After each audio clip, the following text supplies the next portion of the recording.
Hello friends, ഇന്ന് ഞാൻ വന്നിരിക്കുന്നത് സിമ്പിൾ ആയിട്ടുള്ള ഒരു കേക്കിന്റെ റെസിപ്പിയാണ്. അപ്പോൾ ഇതുവരെ കേക്ക് ചെയ്തു നോക്കാത്തവർക്കൊക്കെ സിമ്പിൾ ആയിട്ട് ചെയ്യാൻ പറ്റുന്ന ഒരു സിമ്പിൾ വീറ്റ് കേക്ക് ആണ്. ഇതിൽ നമ്മൾ ഡ്രൈ ഫ്രൂട്ട്സ് ഒന്നും ചേർക്കുന്നില്ല, പെട്ടെന്ന് ഉണ്ടാക്കി എടുക്കാം. ഇനിയിപ്പോൾ സ്റ്റൗ ടോപ്പിൽ ചെയ്യണം എന്നുള്ളവർക്കാണെങ്കിൽ ഞാൻ മുമ്പ് സ്റ്റൗ ടോപ്പിൽ ചെയ്തിട്ടുള്ള കേക്കിന്റെ റെസിപ്പിയുടെ ലിങ്ക് ഇവിടെ ഐ ബട്ടണിൽ മുകളിൽ കൊടുത്തിട്ടുണ്ടാവും. ആ ഐ ബട്ടണിൽ ഒന്ന് ക്ലിക്ക് ചെയ്യുകയാണെങ്കിൽ നിങ്ങൾക്ക് ആ റെസിപ്പിയുടെ ലിങ്ക് കിട്ടും. അതിൽ ചെക്ക് ചെയ്യുകയാണെങ്കിൽ ഡീറ്റെയിൽ ആയിട്ട് എങ്ങനെയാണ് സ്റ്റൗ ടോപ്പിൽ കുക്ക് ചെയ്യുക എന്നുള്ളത് കാണിച്ചിട്ടുണ്ടാവും. അപ്പോൾ എങ്ങനെയാണ് നമുക്കിത് ചെയ്യാൻ നോക്കാം.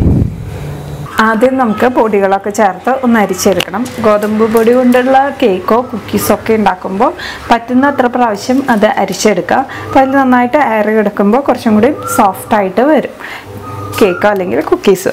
അപ്പോൾ ഇതിന് ഞാൻ ഇതുപോലെ ഒരു ബട്ടർ പേപ്പറിലേക്കാണ് അരിച്ചെടുക്കണത്. അപ്പോൾ നമുക്കൊരു 3-4 പ്രാവശ്യം അരിച്ചെടുക്കാൻ കുറച്ചും കൂടി എളുപ്പമുണ്ട് ഈ ബട്ടർ പേപ്പറിലേക്ക് അരിക്കുമ്പോൾ. അതിനായിട്ട് ഒരു അരിപ്പെടുത്തു. ഇനി അതിലേക്ക് ആദ്യം ചേർത്ത് കൊടുക്കുന്നത് 1/2 കപ്പ് ഗോതമ്പ് പൊടിയാണ്. ഗോതമ്പ് പൊടി ചേർത്ത് കൊടുക്കാം. ഇനി ഇതിലേക്ക് പാൽപ്പൊടി ചേർത്ത് കൊടുക്കാം. 1 ടേബിൾ സ്പൂൺ പാൽപ്പൊടി, 1 ടീസ്പൂൺ കോൺഫ്ലോർ ആണ്, 1/2 teaspoon baking powder,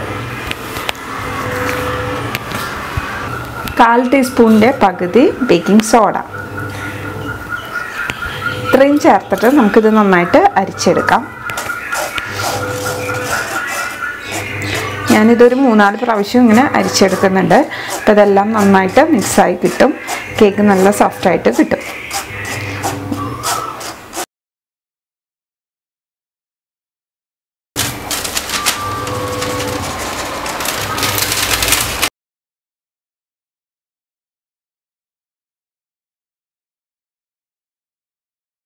dry ingredients എല്ലാം നന്നായിട്ട് മിക്സ് ചെയ്തെടുത്തിട്ടുണ്ട്. ഇനി ഇത് മാറ്റി വെച്ചിട്ട് നമുക്ക് വെറ്റ് ഇൻഗ്രീഡിയൻസ് മിക്സ് ചെയ്തെടുക്കാം. ഒരു ബൗൾ എടുക്കുക. അതിലേക്ക് ആദ്യം ചേർത്ത് കൊടുക്കേണ്ടത് ബട്ടറാണ്. 100 ഗ്രാം ബട്ടർ ചേർത്ത് കൊടുക്കണം. ബൗളിലേക്ക് ആദ്യം ഞാൻ 100 ഗ്രാം ബട്ടർ ചേർത്ത് കൊടുത്തു. ഇത് നന്നായിട്ടൊന്ന് മിക്സ് ചെയ്തെടുക്കാം. ഇപ്പോൾ റൂം ടെമ്പറേച്ചറിലുള്ള ബട്ടർ വേണം ചേർക്കാനായിട്ട്. ഇനി ബട്ടർ ഇല്ലാത്തവരാണെങ്കിൽ 1/2 കപ്പ് ഓയിൽ ചേർത്താൽ മതി. ഏത് തരം ഓയിൽ വേണമെങ്കിലും ചേർക്കാം. എന്നിട്ട് നന്നായിട്ട് മിക്സ് ചെയ്തെടുക്കുക. ഇതുപോലത്തെ വിസ്ക് ഇല്ലാത്തവരാണെങ്കിൽ തടിത്തവി യൂസ് ചെയ്യാം. നന്നായിട്ട് മിക്സ് ചെയ്യാം. അതിന് ശേഷം ഇതിലേക്ക് വാനില എസൻസ് ചേർത്ത് കൊടുക്കാം. 1 ടീസ്പൂൺ വാനില എസൻസ് ചേർക്കാം. ഇത് നന്നായിട്ട് മിക്സ് ചെയ്തെടുക്കാം.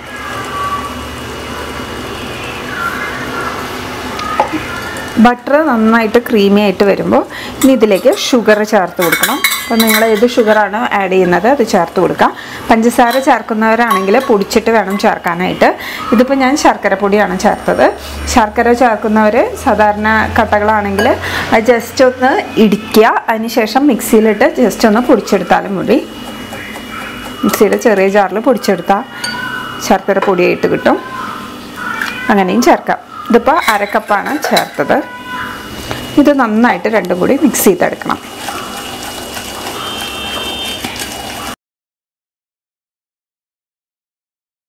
ഇനി ഇതിലേക്ക് ഞാൻ ചേർക്കാൻ പോകുന്നത് മുട്ടയാണ്. 2 മുട്ട വേണം നമുക്ക്. 1 മുട്ട ചേർത്തു. നന്നായി മിക്സ് ചെയ്യാം. ഇനിയിപ്പോൾ മുട്ട കഴിക്കാത്തവരാണ്, മുട്ട ഇല്ല എന്നെങ്കിൽ നിങ്ങൾക്ക് തൈര് ചേർത്ത് കൊടുക്കാം. 1/2 കപ്പ് തൈര് ചേർത്ത് കൊടുക്കാം. അല്ലെങ്കിൽ കണ്ടൻസ് മിൽക്ക് വേണമെങ്കിൽ ചേർക്കാം. 1/2 കപ്പ് കണ്ടൻസ് മിൽക്ക് ചേർത്ത് കൊടുക്കാം. കണ്ടൻസ് മിൽക്കാണ് ചേർക്കണമെന്ന് വെച്ചെങ്കിൽ നമ്മൾ ചേർത്ത ഷുഗറിൻ്റെ അളവ് കുറച്ച് കുറയ്ക്കണം. 1/4 കപ്പാക്കണം. അല്ലെങ്കിൽ ഭയങ്കര മധുരമായി പോവും.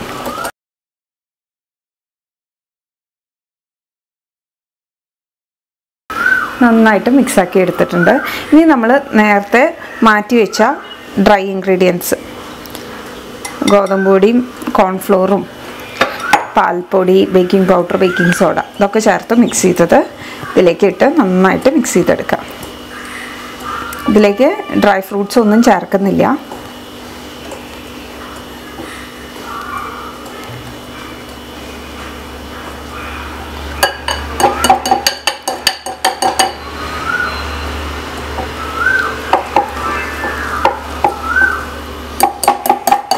ഗോതമ്പ് പൊടി ആയതുകൊണ്ട് ചിലപ്പോൾ ഇത്തിരി തിക്കായിട്ട് വരും. അപ്പോൾ നിങ്ങൾക്ക് വേണമെങ്കിൽ 1 ടേബിൾ സ്പൂൺ പാലുണ്ടെങ്കിൽ പാല് ചേർത്ത് കൊടുക്കാം, ഇല്ലെങ്കിൽ സാധാരണ വെള്ളം ചേർത്താലും മതി 1 ടേബിൾ സ്പൂൺ. ഇതിപ്പോൾ അത്യാവശ്യം നല്ല കട്ടിയാണ് കേക്ക് ബാറ്ററിനേക്കാളും. അപ്പോൾ നിങ്ങൾക്ക് പാല് വേണമെങ്കിൽ പാല് ചേർത്ത് കൊടുക്കാം 1-2 ടേബിൾ സ്പൂൺ. ഞാനിവിടെ വെള്ളമാണ് ചേർത്ത് കൊടുക്കുന്നത് 2 ടേബിൾ സ്പൂൺ. ആദ്യം 1 ടേബിൾ സ്പൂൺ ചേർത്ത് കൊടുക്കുക. നന്നായിട്ട് മിക്സ് ചെയ്ത് നോക്കുക. ലൂസായിട്ടില്ലെങ്കിൽ നമുക്ക് 1 ടേബിൾ സ്പൂണും കൂടി ചേർത്ത് കൊടുക്കാം. 1 ടേബിൾ സ്പൂണും കൂടി വെള്ളം ചേർത്ത് കൊടുക്കുകയാണ്. പാലുള്ളവർക്ക് 2 ടേബിൾ സ്പൂൺ പാല് ചേർത്ത് കൊടുക്കാം. നോർമൽ ടെമ്പറേച്ചറിലുള്ള പാല് വേണം ചേർക്കാനായിട്ട്. നമ്മൾ കേക്കൊക്കെ പൊതുവെ ഉണ്ടാക്കുമ്പോൾ എപ്പോഴും റൂം ടെമ്പറേച്ചറിലുള്ള സാധനങ്ങൾ വേണം ചേർക്കാനായിട്ട്. ഇപ്പോൾ മുട്ടയാണെങ്കിലും ബട്ടർ ആണെങ്കിലും പാലാണെങ്കിലും ഒക്കെ റൂം ടെമ്പറേച്ചറിലുള്ളത് ചേർക്കാനായിട്ട് ശ്രദ്ധിക്കണം. ഇതിപ്പോൾ നല്ല ലൂസായിട്ട് വന്നിട്ടുണ്ട്, കേക്ക് ബാറ്ററിൻ്റെ ഒരു കൺസിസ്റ്റൻസിയിൽ വന്നിട്ടുണ്ട്. നിങ്ങൾക്ക് 2 ടേബിൾ സ്പൂൺ വെള്ളം ചേർത്തിട്ടും ലൂസ് ആവുന്നില്ലെങ്കിൽ 1 ടേബിൾ സ്പൂണും കൂടി ചേർക്കാം. അപ്പോൾ അത് നമ്മുടെ ഇതിനനുസരിച്ചിരിക്കും, നമ്മുടെ ഗോതമ്പ് പൊടിയൊക്കെ ഡിപ്പെൻഡ് ചെയ്തിരിക്കും. അപ്പോൾ നിങ്ങൾ ചെക്ക് ചെയ്ത് നോക്കുക. ഇനി നമുക്കിത് ബേക്ക് ചെയ്തെടുക്കണം. അപ്പം ഞാനിന്ന് ഓവനിലാണ് ബേക്ക് ചെയ്യുന്നത്. അപ്പോൾ സ്റ്റൗ ടോപ്പിൽ ചെയ്യുന്നവർക്ക് ഞാൻ അതിൻ്റെ ലിങ്ക് താഴെ കൊടുക്കാം. ഇങ്ങനത്തെ കേക്കുകളുടെ റെസിപ്പീസ് ഞാൻ സ്റ്റൗ ടോപ്പിൽ മുമ്പ് ചെയ്ത് കാണിച്ചിട്ടുണ്ട്. അപ്പോൾ അത് നോക്കിയിട്ട് വേണം എന്നുള്ളവർക്ക് അങ്ങനെയും ബേക്ക് ചെയ്തെടുക്കാം. ഇനി ഇത് ബേക്ക് ചെയ്യാനായിട്ട് നമുക്ക് ആദ്യം ഓവൻ പ്രീഹീറ്റ് ചെയ്യാനിടാം. 180 ഡിഗ്രിയിൽ ഒരു 10 മിനിറ്റ് ഓവൻ പ്രീഹീറ്റ് ചെയ്യണം. ബ്രെഡ് ഉണ്ടാക്കുന്ന ടിന്നിലാണ് ഇന്ന് ബേക്ക് ചെയ്തെടുക്കുന്നത്. നിങ്ങൾക്ക് ഇതില്ലെങ്കിൽ റൗണ്ടാണുള്ളത് വെച്ചെങ്കിൽ അങ്ങനത്തെ ടിന്ന്, ഏത് ടിന്നാണ് കയ്യിലുള്ളത് അതിൽ വെച്ച് ബേക്ക് ചെയ്തെടുക്കാം. ഇത് ബാറ്റർ ഒഴിച്ചു കൊടുക്കാം.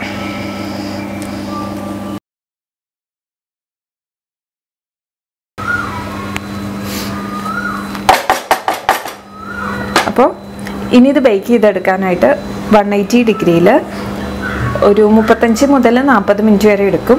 അപ്പോൾ നിങ്ങൾ ആദ്യം 35 മിനിറ്റ് വെച്ച് നോക്കുക. ആയിട്ടില്ലെങ്കിൽ വീണ്ടും ഒരു 5 മിനിറ്റ് വെച്ച് ബേക്ക് ചെയ്തെടുക്കാം. ഇപ്പോൾ സ്റ്റൗ ടോപ്പിൽ ചെയ്യുന്നവരാണെങ്കിൽ ഉപ്പുള്ള പാത്രത്തിൽ വെച്ച് സ്റ്റാൻഡ് വെച്ച് അതിൻ്റെ മുകളിൽ ബേക്ക് ചെയ്യാനായിട്ട് ഇത് വെക്കുക. അതിന് മുമ്പ് പാത്രം പ്രീ ഹീറ്റ് ചെയ്യണം. അതിന് ശേഷം ഒരു 40 മിനിറ്റ് ആദ്യം വെച്ച് നോക്കുക. ചെക്ക് ചെയ്യുക, ആയിട്ടില്ലെങ്കിൽ വീണ്ടും ഒരു 5-10 മിനിറ്റ് വെയിറ്റ് ചെയ്ത് എടുക്കാം. അപ്പോൾ ലോ ഫ്ലെയിമിൽ വേണം നമ്മൾ സ്റ്റൗ ടോപ്പിൽ കുക്ക് ചെയ്യാനായിട്ട്. ലോ ടു മീഡിയം മാറ്റി മാറ്റി ഇട്ടിട്ട് കുക്ക് ചെയ്തെടുക്കാം. അപ്പോൾ നമുക്കിതിനി ബേക്ക് ചെയ്തെടുക്കാം 180 ഡിഗ്രിയിൽ ഒരു 35 മിനിറ്റ്. ഇനിയിപ്പോൾ മൈക്രോവേവിലുള്ളവരാണെങ്കിൽ മൈക്രോവേവിലും ഇതുപോലെ തന്നെ നമുക്ക് ബേക്ക് ചെയ്യാം. അപ്പോൾ അതൊരു 35 മിനിറ്റ്സ് ഈ കേക്ക് ബേക്ക് ചെയ്തെടുക്കുക. അപ്പം ഞാൻ കേക്ക് ബേക്ക് ചെയ്തെടുത്തിട്ടുണ്ട്. ഇതിപ്പോൾ 35 മിനിറ്റാണ് എനിക്ക് എടുത്തത്. അതിന് ശേഷം ഞാൻ ഓവനിൽ നിന്ന് എടുത്ത് പുറത്ത് വെച്ചിരുന്നു. അപ്പോൾ 35 മിനിറ്റ് കഴിയുമ്പോൾ നിങ്ങളൊരു ടൂത്ത് പിക്ക് വെച്ച് ഇൻസേർട്ട് ചെയ്ത് നോക്കുക ആയിട്ടുണ്ടോ അത്.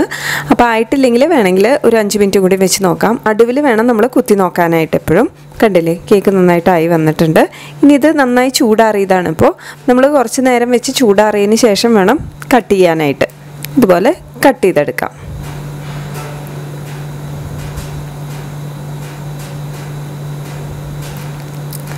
കുറച്ച് ദിവസം കേടാവാതെ ഇരുന്നോളും. എയർ ടൈറ്റ് കണ്ടെയ്നറിൽ അടച്ചു വെച്ചാൽ മതി. അപ്പോൾ സിമ്പിളായിട്ട് ഉണ്ടാക്കിയെടുക്കാൻ പറ്റുന്ന കേക്കാണ്. എല്ലാവരും ഒന്ന് ട്രൈ ചെയ്തിട്ട് ഫീഡ്ബാക്ക് പറയൂ. ഇനി ഇതുപോലെയുള്ള റെസിപ്പീസായിട്ട് ഞാൻ വരാം. അതുവരേക്കും നന്ദി, നമസ്കാരം.